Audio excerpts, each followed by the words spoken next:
હળદીના ઘાટ ઉપર મહારાણાનો ઘોડો પૂજાય છે ને, એ દિલ્હીના બાદશાહ અરે બાપુ જો વિજય અપાયો હોય તો એ પ્રતાપ ચેતકનો છે, મહારાણાની તાકાત નહોતી ના. એ જેટલા ઘા પડ્યા ને એ બધા ચેતકે ખાધા બાપુ. મહારાણા પ્રતાપને એક તલવારની પીસી નથી અડવા દીધી. બાપુ કેવું જાનવર છે વિચાર તો કરો. અને છેલ્લે જ્યારે બાપુ ઈ ઘોડાને બાપ કે મહારાણો પ્રતાપ કે મેં શિવ ભોળાનાથને બાપ કીધો છે, એક મારા બાપને બાપ કીધો છે, બાકી આ દુનિયામાં ત્રીજાને બાપ નથી કીધો.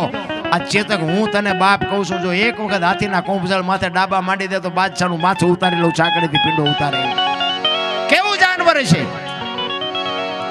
તેથી ઘોડો લઈ અને આમ હાથી પાસે ગયો. હાથીની અંબાડી ઉપર દિલ્હીનો બાદશાહ બેઠો છે અને તેથી મહારાણો કહે છે કે એ બાદશાહ ઉતર હેઠો અને ઉપાડ તલવાર. જો આપને ધરતીના કડા ભેળા ન કરી દઉં તો હું ઘરાણીના પેટે પાણો પીડ્યો કહેવાય. તેથી વગર ડાકલા પીડ્યો બાપુ બાદશાહ ધ્રુજવા. એ કે મારો બેટો હમણાં અહીંયા આવશે.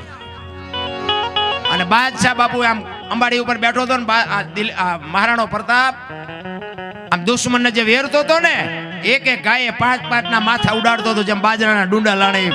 તેથી દિલ્હીનો બાદશાહ વખાણ કરતો હતો કે વાહ દરબાર વાહ, તારી જનતાને ધન્યવાદ દેવો પડે.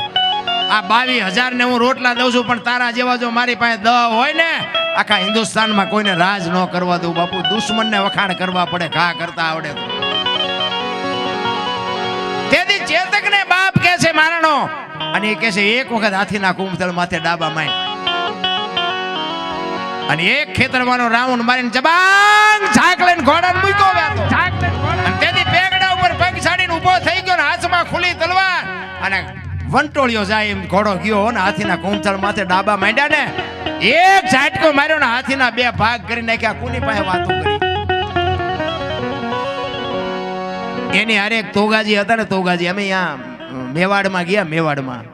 અને એ મહારાણા પ્રતાપનો જ્યાં અહીંયા મેલ ને બધું છે ને, અહીંયા તોગાજીની તલવાર હતી ને, તલવાર આમ ટીંગાડી છે. હું માનું ત્યાં સુધી 2.5 મણની છે. એ તોગાજીની તલવાર છે ને આમ અહીંયા છે ને, અહીંયા એક કોઈક ચારણ નીકળ્યા છે, કોઈ ગઢવી, કારણ કે ગઢવીના માલિકોથી કંઈક વાતું નીકળે. એ આમ તોગાજીની તલવાર એવું લખેલું હતું. પછી હેઠે ગઢવીએ બાપુ એક સાખી લખી. એ કે હતી તોગાના હાથમાં તેથી ગજને નહોતી ગનારતી, પણ આજ પડીશું કાયરના હાથ કે હાકર કોરોય નથી કાપતી.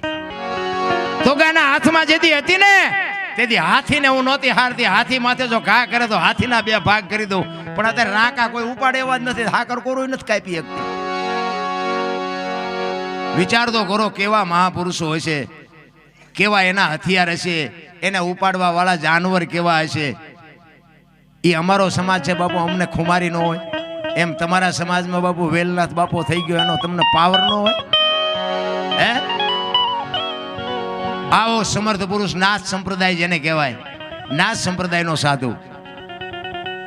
આ ગોપીચંદ ને ભરતરી ને મચ્છંદર ને ગોરખ ને આ બધા આ ઈવડો ઈ સંપ્રદાય, ટોચનો સંપ્રદાય જેને કહેવાય.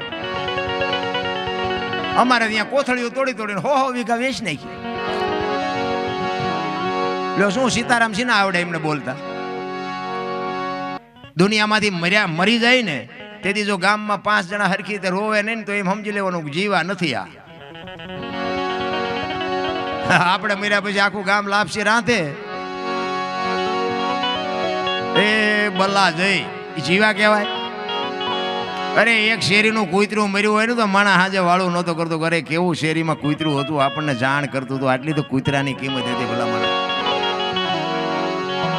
અત્યારે 10, 20, 50, 500 જણા કે ગાડીઓ રેલીઓ ભટકાણીને એટલા મર્યા અને ખટારા ભટકાણા એટલા મર્યા. તો કોઈને અરે કરો નથી કે હા આવું તો હાલ્યા જ કરે, લે હાલે આમ હોય. પણ માનવતા મરી જાય, મારો કહેવાનો અર્થ એ છે. બાકી તો આ દુનિયામાં મહાપુરુષો હોય તોય ભલે ને સંતો હોય તોય ભલે ને ફકીર હોય તોય ભલે, બાકી મસ્તીમાં જીવવાની વાત છે. બાકી આમાં કઈ વાતમાં છે નહીં. લાંબુ 84 લાખ યોની છે એવું કહે છે ને, પણ માણા એક જ બાપુ. પૈસા હાટું માયા હાટું બસોડા ભરતો હોય માણા એક જ. અને કોઈ જીવ ભૂખ્યો રહેતો હોય તો કયો, કોઈને પૈસાની જરૂર હોય તો કયો, માણાનું ભરાતું હોય તો મને કયો. કેટલી ભૂખ ઉગડી માણાને. કોઈ પણ આમ જાનવરને તમને જાનવર પાસે ડિસ્કો કરાવીને પૈસા ઉભા કરે, બોલો. આ ઘોડાને લગામું મોઢામાં નાખીને ડિસ્કા કરાવીને પૈસા ઉભા કરે. ભલે ત્યાં નાથું નાખીને જોહારા મૂકીને જમીન ખેડાવીને પૈસા ઉભા કરે. હાંડિયાની ગાડીઓ બનાવીને પૈસા ઉભા કરે. સિંહ જેવા જનાવરને હળગથી રીંગું હોવારા કાઢે ને પૈસા કમાય, બોલો. અરે ગાયુના ને ભેંસુના બસડાને ધાવવા ન દીધા ને એના દૂધ ખેંચી ખેંચીને બાપુ રૂપિયા બનાવવા માંડ્યા. મને તો એ નથી ખબર પડતી કે આની પથારીઓ કરીને હોવાનું છે શું ને કે હું તો એમ કહું કે આ ગાયુના ને ભેંસુના બસડાને જો ધરીને ધવરાયા હોત ને તો મકાનની થાંભલી હોનાની હોત ભલામાં. પછી કે ધાવ્યો નહીં પાડો શું ખીલાન થાવે કઈ માલપા વધવા દીધું હોય બિચારો ધાવે ને એમ બાપુ માણસનો અવતાર મળ્યો છે. પછી હું કોઈ પણ સમાજ હોય એવી વાત નથી કે દરબારનો સમાજ ઊંચો ઊંચા નીચાનું અત્યારે બહુ હાલ્યું એમે ઊંચા ને તમે નીચા. હવે ઊંચા તો નાળિયેરના ઝાડવા છે આપણા ફળિયામાં વાવ્યા ને ત્રીજા ફળિયામાં સાયો દે શું ઊંચા ને ગુડવા છે. ભલન ગાંડા બાવળીઓ ઉભો હોય ફળિયા વચ્ચે તો ખાટલો રાખે એવું હોય. ઊંચામાં બહુ મજા નથી. નાના થઈ જાવ ને જીવવાની મજા આવશે. તમે એક હાથી જેવું જનાવરને ચોથા માળે નાખ્યા પડતું મૂકો ને મરી જાય. શું કામ મોટું છે. આ કીડીને મસરને 10માં મળે ઘા કરો તો ન મરે. નાના છે નાના કોઈને થવું નથી એટલે હાંકડીમાં આવે છે ને મરે છે. આ જલાની વાણી બાપુ મારો કહેવાનો એક લુવાણાનો દીકરો આજ વીરપુર આજ વગર રૂપિયે બાપુ હજારો માણા રોટલા ખાય છે. કેવું ભજન કર્યું હોય છે. એ જલાની ઝૂંપડીએ ભજન પાક્યું નથી તે અખિલ બ્રહ્માંડનો માલિક એની ઝૂંપડી આવ્યો અને આવી અને આમ પંગત બેહી ગઈ સાધુની અને એમાં જે દાળ રોટલો હતો એ પીરસી અને પછી જલા બાપા કહે છે કરો હરિહર. એમાં એક સાધુ જમતો નથી. જલા બાપા અહીંયા જઈને કહે છે કે બાપુ હરિહર ચાલુ કરો. એ કે મને તું કઈક દક્ષિણા આપવાનો હોય તો ચાલુ કરું. એ કે મને જે મળશે બાપુ આપીશ. કે 2 રૂપિયા 5 રૂપિયા વાળો બાવો હું નથી. એ કે બાપુ મારા આશ્રમમાં જે હોય ને એમાંથી કંઈક માગો તો હું તમને આપી શકું. બાકી બહારથી તમે મને કહો તો હું ન લાવી દઉં. કે તારા આશ્રમમાં જ છે તો કે બાપુ જમી લ્યો મળી જાય. એ કે મને વચન આપ. કે બાપુ વચન નો આ કચ્છ કાઠિયાવાડ ને સૌરાષ્ટ્રની ધરતી છે.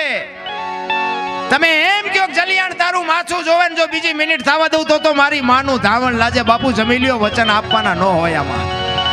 એ જમી લીધું અને ભેટ પૂજાની આમ લાઈન થઈને એ બાવો જ્યારે આવ્યો અને પછી જલા બાપા 2 હાથ જોડીને કહે છે બોલો બાપુ શું જોઈશ. માંડ માંડ બોલી ગયો છો ભગવાનને ભગાડ્યો છે આ મહાપુરુષોના સંતોએ. એ કે મારું શરીર વ્રત થઈ ગયું છે ને મારું બાવડું પકડે એવું નથી. રોટલો કરી દેવું કોઈ નથી. જો તારું બૈરું મને આપીને તારું બૈરું મને આપી દે. તમે વિચાર તો કરો આ કેવડી મોટી વાત કહેવાય. આપણા ઘરે કોઈ એવો બાવો આવે નહીં અને આવે તો કાંઈ અખતરો ન કરતા. પણ મારો કહેવાનો અર્થ એ છે કે આ મહાપુરુષોને ભજન ઉપર જેટલો ભરોસો હોય છે. કારણ કે આપણે માન મને એક વખત મેળ પડ્યો એ દઈ દઈ કરવું શું. જલા બાબાને એમ થયું કે બૈરું આપવામાં મને કોઈ તકલીફ નથી પણ વીરબાઈના મનમાં જો પતિ પત્ની કા એક મતા તો સરગાપુરમાં સતા. બાપુ 2 માણા જો હરખા હોય ને તો જીવવાની મજા આવે. જીવે છે બધાય પણ કેટલાય કપાણે જીવે છે. બજારા બહાર કઈ ન કે ઘરે હાલે ને. આ ભક્તિ કરવી ને એમાં એવું જો આ ઘરના સભ્યો હારા ન હોય તો ભક્તિ ન થાય. ખોટી વાત છે.